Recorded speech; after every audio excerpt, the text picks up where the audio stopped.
नमस्कार, मैं छत्तीसगढ़ अखबार के यूट्यूब स्टूडियो इंडिया आजकल से सुनील कुमार आपके सामने एक खबर का छोटा सा विश्लेषण लेकर आया हूं।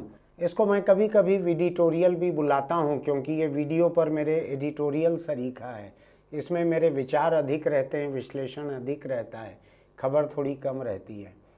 ऐसी एक खबर अभी चल रही है छत्तीसगढ़ और मध्य प्रदेश, दो राज्यों में, जहां पर कि भाजपा के नए मुख्यमंत्री और उप मुख्यमंत्रियों ने शपथ ले ली है, लेकिन मंत्रिमंडल नहीं बने हैं अभी इन दो जगहों पर। तीसरा राज्य जो भाजपा ने साथ साथ जीता है वो है राजस्थान। राजस्थान में मुख्यमंत्री और उप मुख्यमंत्रियों के नाम सामने आ गए हैं। वहां शपथ ग्रहण अभी किसी का भी नहीं होना बाकी है। कुल मिलाकर जो बात मैं कहने जा रहा हूं वो यह है कि मंत्रिमंडल कैसा होगा, कौन लोग होंगे मंत्रिमंडल में। कल जब छत्तीसगढ़ में इसी वक्त तैयारी चल रही थी मुख्यमंत्री के शपथ ग्रहण की, उस वक्त तक यह बात भी साफ नहीं थी कि क्या उप मुख्यमंत्रियों का भी शपथ ग्रहण साथ साथ होगा या नहीं होगा। कुछ नहीं मालूम था किसी को। सब सवाल हवा में तैर रहे थे, जवाब किसी के पास नहीं थे। कुछ ऐसा रहस्य बना हुआ था। लेकिन जब शपथ ग्रहण हुआ तो उसमें मुख्यमंत्री के साथ साथ दो और उप मुख्यमंत्रियों के शपथ ग्रहण भी हुए। अब सवाल यह उठता है कि जब प्रधानमंत्री, आधा दर्जन मुख्यमंत्री अलग अलग राज्यों के, अमित शाह, दूसरे कैबिनेट मंत्री सब यहाँ पर मौजूद थे, उस वक्त बाकी मंत्रियों का भी शपथ ग्रहण हो गया रहता तो क्या होता। लेकिन नहीं हुआ। 3 लोगों के शपथ ग्रहण हुए हैं, 10 के अभी बाकी हैं छत्तीसगढ़ में। यहाँ कुल 13 की गिनती रहती, मुख्यमंत्री प्लस 12, तो ऐसे में 10 अभी मंत्री बनने बाकी हैं। सारे के सारे वरिष्ठ मंत्री जो हैं, जो कि डॉक्टर रमन सिंह की सरकार में मंत्री रह चुके हैं, वे इंतजार कर रहे थे कि उनको टेलीफोन आएगा शपथ ग्रहण के लिए। एक दूसरे से बात करके पूछ रहे थे, ऐसा हमको पता लगा, कि तुम्हारे पास कोई खबर है क्या, कोई खबर है क्या यार, क्या करें क्या करें। लेकिन तैयार होके सब गए थे कि आखिरी पल में भी उनका नाम बुलाया जाए तो भी वो शपथ ग्रहण करने के लिए मंच पर पहुंच जाएं। ऐसा हुआ नहीं होने से अब ये सवाल उठता है कि क्या होने जा रहा है, कौन लोग मंत्री बनेंगे। मोदी और शाह ये लोग किसको बनाएंगे, किसको नहीं बनाएंगे। इस बीच आज मुझको जो खबर लगी है, मुझको तो पुख्ता जानकारी है, कोई चूक हो तो देख लीजिएगा, वो ये है कि छत्तीसगढ़ के राज्यपाल ये 4 दिनों के लिए दिल्ली चले गए हैं। वो 17 तारीख को लौटेंगे। 4 दिनों के लिए दिल्ली चले गए हैं। इसका मतलब ये है कि अगले 4 दिन छत्तीसगढ़ में मंत्रिमंडल का शपथ ग्रहण शायद न हो, ऐसी चर्चा है। 4 दिन के बाद क्या होगा इसकी भी किसी को कोई खबर नहीं है। जब मैंने अंदाज लगाने की कोशिश की कि क्या हो सकता है, तो भाजपा के एक खेमे में ये सुगबुगाहट चल रही थी कल रात को, और मैं कई लोगों से बात करते रहा। ये सुगबुगाहट चल रही थी कि क्या गुजरात जैसा एक प्रयोग यहाँ होने जा रहा है। गुजरात में एक अलग किस्म का प्रयोग था, थोड़ा स्थितियाँ भी अलग थी, लेकिन प्रयोग जो था वो मैं आपको बतलाता हूँ। ये 2021 की बात है, 17 सितंबर 2021। मोदी और शाह दिल्ली आ चुके थे। 2021 में बहुत साल हो गए थे उनको आए हुए। वहाँ पर विजय रूपानी मुख्यमंत्री थे गुजरात में।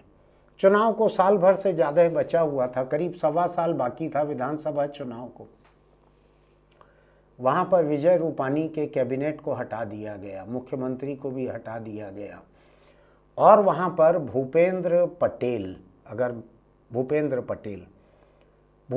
पटेल को मुख्यमंत्री की शपथ दिलवाई गई विजय रूपानी की जगह। और आपको ये जानकर हैरानी की होगी कि 24 के 24 मंत्री जो हैं वो नए चेहरे लाए गए, एक भी पुराने को नहीं दोहराया गया। ये छोटी बात नहीं है, सारे के सारे नए चेहरे लाए गए, पूरे के पूरे। एक भी मंत्री पुराना नहीं था या थी। और एक दिलचस्प बात यह है कि जिन भूपेंद्र पटेल को मुख्यमंत्री बनाया गया था वो पहली बार के विधायक थे, पहली बार के विधायक। दिग्गज विधायक बहुत सारे धरे रहे, पहली बार के विधायक भूपेंद्र पटेल को मुख्यमंत्री बना दिया गया गुजरात का। सारे के सारे नए मंत्री दे दिए गए, एक भी मंत्री पुराना नहीं था। और ये मान लिया गया कि सरकार से लोगों की जो नाराज़गी है, जिसको कि चुनावी रिपोर्टिंग की जुबान में एंटी इनकम्बेंसी कहते हैं, सरकार से नाराज़गी, वो दूर हो गई होगी, ऐसा मान लिया गया था उस वक्त। मोदी और शाह का फैसला था, इसमें और कोई बीच में नहीं थे। नतीजा क्या निकला जानते हैं आप? नतीजा ये निकला कि जब विधानसभा के रिजल्ट आए दिसंबर 2022 में, 8 दिसंबर की बात है, 2022 में रिजल्ट आए, इसी के आसपास का वक्त था। 156 सीटें भाजपा ने जीती थी, 17 कांग्रेस ने जीती थी और 5 आम आदमी पार्टी ने जीती थी। भाजपा की सीटें 57 सीटें बढ़ गई थी पिछले चुनाव से। पिछले चुनाव में 100 थी, 99 थी, 99 से बढ़कर 156 हो गई थी, 57 सीटें बढ़ गई थी बीजेपी की। नया मुख्यमंत्री, सारे नए मंत्री, एक भी पुराना चेहरा नहीं। आपको ध्यान है एक कोई इश्तहार आता था जिसमें असरानी एक जेलर के अंदाज में कहते थे, सारे के सारे बदल डालूंगा एक साथ। किसी बल्ब का इश्तहार था, पूरे घर के बल्ब एक साथ बदल डालूंगा। कुछ वैसा ही मोदी और शाह ने गुजरात में किया था, सारे पुराने चेहरे हटा दिए थे। गुजरात के एक बड़े वरिष्ठ पत्रकार महेश लांगा से मैंने टेलीफोन पर बात करके इस बारे में जानकारी थोड़ा सा लेने की कोशिश की। इंटरनेट पे जानकारी सब थी, लेकिन गलत ना हो जाए इसलिए उनसे भी सुबह मैंने बात की।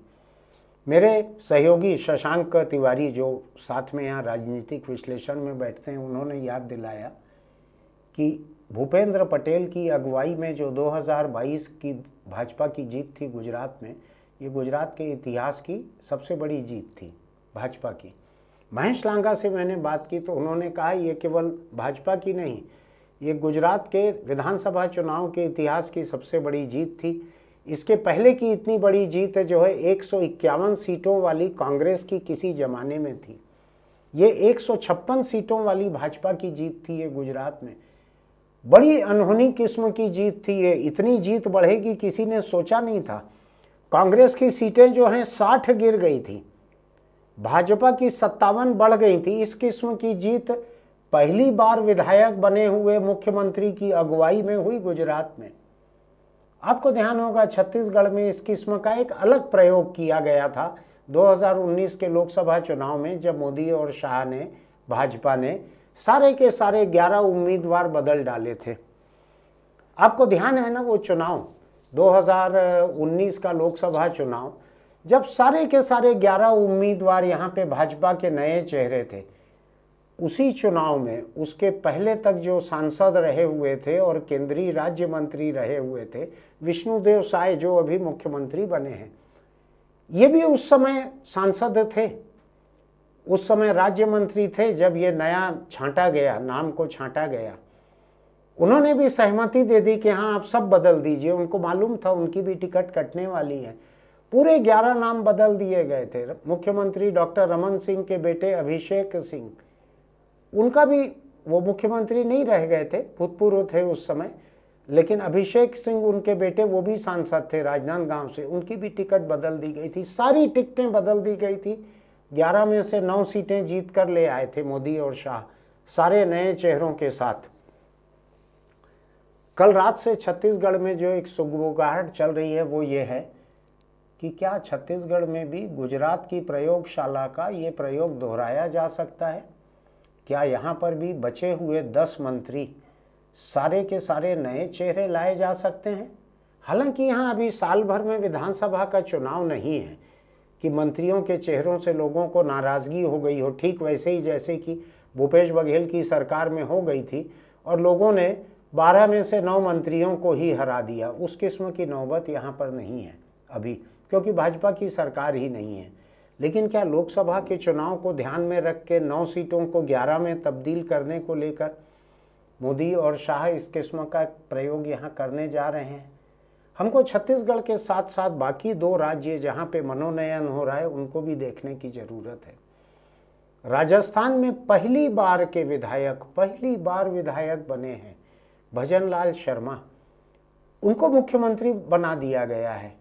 अभी शपथ होगी कल उनकी। पहली बार के विधायक, ठीक वैसे ही जैसे कि भूपेंद्र पटेल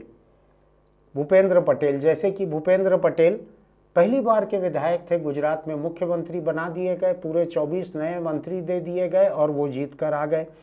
तो इस बात को समझने की ज़रूरत है कि क्या छत्तीसगढ़ में ऐसा कोई प्रयोग किया जा सकता है। अभी अटकल है, मेरे पास जानकारी कुछ नहीं है, लेकिन मैं सोच रहा था कि अगर ऐसा होता है तो क्या होगा। अकेले डॉक्टर रमन सिंह रहेंगे, जिनको कि विधानसभा अध्यक्ष मोटे तौर पर घोषित कर दिया गया है, उन्होंने खुद भी कह दिया है कि उन्होंने इसको मंजूर कर लिया है। बाकी तो सारे के सारे वरिष्ठ लोगों को टिकटें दी गई थी विधानसभा के चुनाव में, तो क्या टिकटें देने के बाद उनको विधायक बना के किनारे बिठाया जाएगा और क्या मंत्री बनाकर नए लोगों को सामने रखा जाएगा।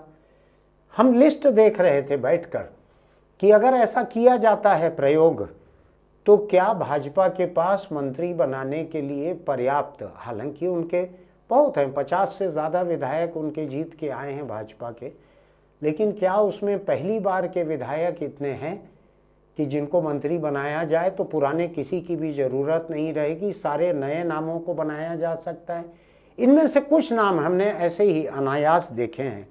इनमें से सरगुजा के प्रबोध मिंज, जो शायद 2 बार मेयर रहे हुए हैं, पहली बार विधायक बने हैं भाजपा के, ये एक नाम है। अंबिकापुर में टीएस सिंहदेव को हराने वाले राजेश अग्रवाल, ये भी नगर पंचायत या नगर पालिका के अध्यक्ष रहे हुए हैं, वहाँ पर निर्वाचित, इनका भी अनुभव है। राम कुमार टोप्पो एक भूतपूर्व सैनिक हैं, जिनको बड़े जोर शोर से उतारा गया, वहाँ पे लोगों ने साथ दिया, वो एक नाम है। और भी नाम है, बहुत सारे नाम हैं, भूलन सिंह मरावी है, लक्ष्मी राजवाड़े है, ऐसे कई नए नाम हैं। ओपी चौधरी का नाम तो सबसे ऊपर है ही, नए लोगों में पहली बार विधायक बने, लड़े दूसरी बार, बने पहली बार। इनका नाम तो मुख्यमंत्री, उप मुख्यमंत्री सभी के लिए चल रहा था, तो मंत्री के लिए तो इनका नाम पहली बार के लोगों से बने या दूसरी बार के लोगों से बने, इनका नाम तय माना जा रहा है। वैसे भी इनके अलावा भी अगर हम देखें तो पंडरिया से भावना बोहरा का नाम दिख रहा है, महिला हैं, अगर महिला कोटे से किसी को बनाना है तो ये लगातार समर्पित काम किया हुआ है इन्होंने 5 साल।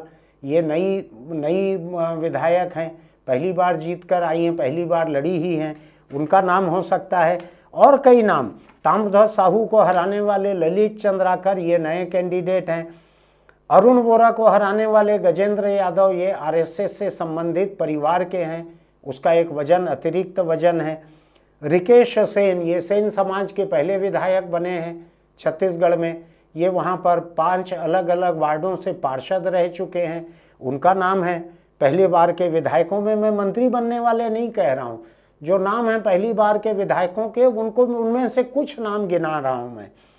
आशीष छाबड़ा को बेमेतरा से हराने वाले दीपेश साहू हैं तो वैसे ईश्वर साहू भी, जो कि साजा से रविंद्र चौबे को हरा चुके हैं। आपको ध्यान होगा, हमने कम से कम आधा दर्जन वीडियो रिपोर्ट बनाई थी बिरनपुर के ऊपर, जिसमें एक वीडियो रिपोर्ट या एक से ज़्यादा वीडियो रिपोर्ट में हमने ईश्वर साहू का इंटरव्यू भी किया था, गांव जाकर बार बार सवाल उठाया था कि भूपेश बघेल की सरकार और कांग्रेस पार्टी अपनी संवैधानिक जिम्मेदारी भी पूरी नहीं कर रही हैं। बिरनपुर में लाशों के ऊपर बार बार इस सवाल को हमने उठाया था, आपको याद होगा। लोगों को लगता था कि मेरी कोई जाति दुश्मनी हो गई है रविंद्र चौबे से या कांग्रेस पार्टी से, ऐसा कुछ नहीं था। हम केवल उनको उनकी जिम्मेदारी याद दिलाते रहे, 10 अप्रैल से याद दिलाते रहे। अभी मुझको एक रिटायर्ड चीफ सेक्रेटरी का ये मैसेज मिला है, छत्तीसगढ़ के एक रिटायर्ड चीफ सेक्रेटरी का। उन्होंने कहा कि आप लोगों ने अपने YouTube के वीडियोज़ में जितने मुद्दे उठाए छत्तीसगढ़ के, अगर यहाँ की सत्तारूढ़ कांग्रेस पार्टी, मुख्यमंत्री भूपेश बघेल और कुछ भी नहीं करते, केवल आपके उठाए मुद्दों पर ही ध्यान दे देते, तो भी कांग्रेस पार्टी की सरकार नहीं गई रहती। मैं नहीं जानता कि हमने जो किया वो इतना महत्वपूर्ण था या नहीं, लेकिन प्रदेश के एक रिटायर्ड चीफ सेक्रेटरी का मुझको ये मैसेज मिला है। इसलिए जो YouTube के कमेंट में लिखना नहीं चाहते होंगे, उन्होंने ये मैसेज भेजा, मुझको मिला, तो मैं आपके साथ शेयर कर रहा हूँ। ऐसा ही एक विधानसभा क्षेत्र था साजा का, जहाँ से ईश्वर साहू, आपको ध्यान है कल जब प्रधानमंत्री नरेंद्र मोदी मंच पर थे और मुख्यमंत्री और डिप्टी चीफ मिनिस्टर 2 शपथ ले रहे थे रायपुर में, उस वक्त एक नाम जो सबसे ज़्यादा गूंज रहा था मोदी के अलावा वो ईश्वर साहू का था। लोगों के बीच से नारे लग रहे थे, ईश्वर ईश्वर ईश्वर नारे लग रहे थे। जिसके बेटे की हत्या हो गई थी बीरनपुर में, उसको भाजपा ने कैंडिडेट बनाया, वो जीत के आया रविंद्र चौबे को हराकर, उसके नाम के नारे लग रहे थे। मुझको लोगों ने कहा कि जब ईश्वर साहू खड़े होकर लोगों की तरफ हाथ हिलाने लगा तो भाजपा के बड़े बड़े दिग्गज भूतपूर्व मंत्री और मौजूदा विधायक ये भी उसके साथ जाके खड़े हुए और ये भी साथ में हाथ हिलाने लगे लोगों के सामने, ऐसा मुझको लोगों ने कहा है। तो वो ईश्वर साहू भी है, लेकिन मैं अभी उनको इसलिए नहीं गिनता कि वो राजनीति में नए आए हैं, सार्वजनिक जीवन में नए आए हैं। हो सकता है कि उनके बारे में अभी विचार करना ठीक ना रहे बीजेपी के लिए, बीजेपी की बात वो जाने, लेकिन मैं केवल नाम की चर्चा कर रहा हूँ। पहली बार के दीपेश साहू आशीष छाबड़ा को हराकर बेमेतरा से ये बने हैं विधायक, साहू समाज के हैं। धरसीवां से छाया वर्मा को हराकर अनुज शर्मा बने हैं। अनुज शर्मा फिल्म स्टार रहे हैं, गायक रहे हैं, बड़े व्यक्ति हैं, बहुत पॉपुलर हैं, शायद भाजपा के नेताओं में सबसे ज़्यादा जाना माना चेहरा है इनका, इतने पॉपुलर हैं। सिल्वर जुबली मनाने वाली इनकी फिल्में रही हैं, इनका एक नाम है। मोतीलाल साहू साहू समाज के बड़े व्यक्ति हैं, रायपुर ग्रामीण जिसको कि प्रदेश में कांग्रेस की सबसे सुरक्षित सीटों में से एक माना जाता था, वहाँ से पंकज शर्मा को हराकर ये विधायक बने हैं। पुरंदर मिश्रा उड़िया समाज के आते हैं, वो पहली बार विधायक बने हैं। गुरु खुशवंत सिंह आरंग से बने हैं, सतनामी समाज के हैं, इन्होंने शिव डहरिया जैसे मंत्री को हराया है, ये पहली बार बने हैं, गुरु बालदास के बेटे हैं। धनेंद्र साहू जैसे बड़े नेता को अभनपुर से हराया है, इंद्र कुमार साहू हैं। शैलेश नितिन त्रिवेदी को बलौदा बाजार से हराया है, टंकराम वर्मा हैं।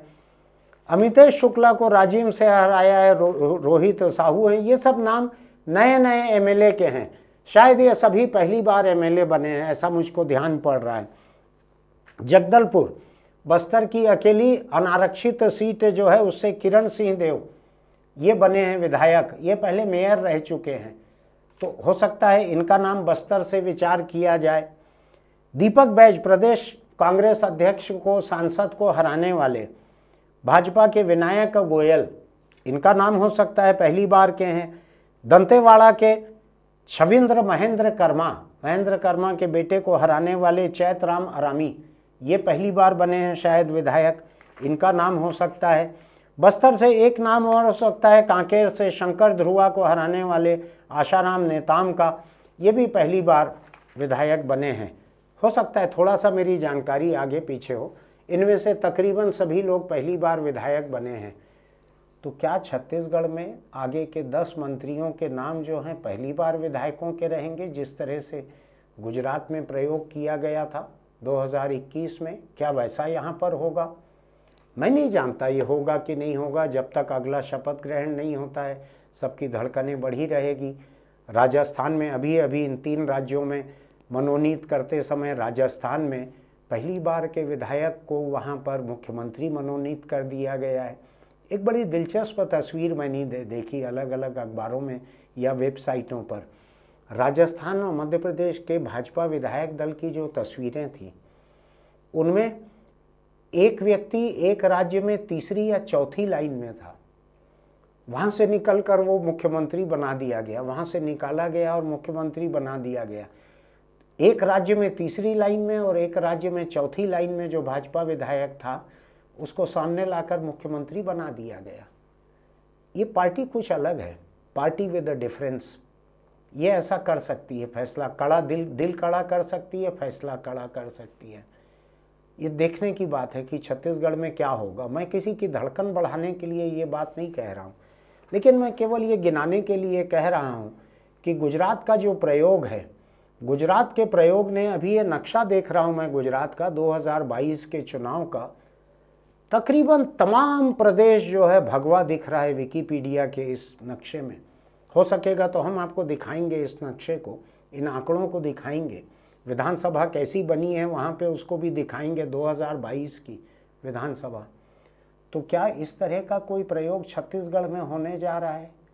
क्या सारे के सारे पुराने जो दिग्गज कहे जा रहे हैं लोग भाजपा की, जिनको टिकट मिल गई, क्या उनको अब जीत जाने के बाद, विधायक बन जाने के बाद किनारे बिठाया जाएगा? मुझको नहीं मालूम है। मेरी इसमें कोई भावना किसी से जुड़ी नहीं हुई है, न पुरानों के साथ है न नयों के खिलाफ है। पार्टी अपने आंतरिक फैसला जैसा चाहे वैसा करे, लेकिन एक धड़कन बढ़ी हुई है लोगों की कि क्या होगा।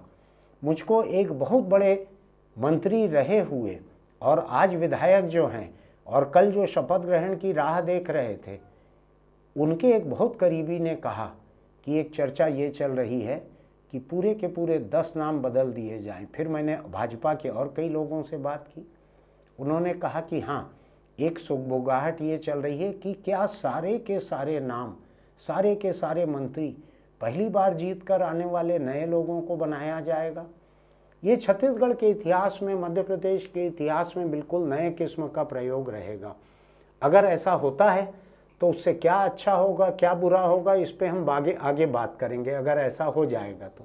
अगर ऐसा नहीं होगा तो जैसा परंपरागत ढर्रा चल रहा है वैसा चलते रहेगा। इतना याद रखिएगा, राजस्थान, मध्य प्रदेश और छत्तीसगढ़, इन तीनों जगहों पर मुख्यमंत्री बनाने के लिए, उप मुख्यमंत्री बनाने के लिए भाजपा ने अपने पुराने दिग्गजों को अलग रखा है। जिन्होंने राज्य में काम नहीं संभाला था कभी भी, ऐसे 3 लोग छत्तीसगढ़ में मुख्यमंत्री और उप मुख्यमंत्री बनाए गए हैं। इन्होंने राज्य में कभी काम नहीं संभाला था, सरकार में पहली बार उनको बनाया गया है। मध्य प्रदेश, राजस्थान का कुछ मिला जुला तजुर्बा होगा, वो कुछ अलग है। देखते हैं क्या होता है।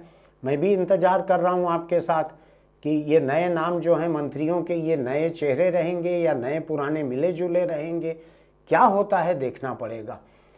तो हम आपके सामने फिर किसी वीडियो को लेकर आएंगे। फिलहाल आज का ये वीडियोटोरियल देखने के लिए धन्यवाद।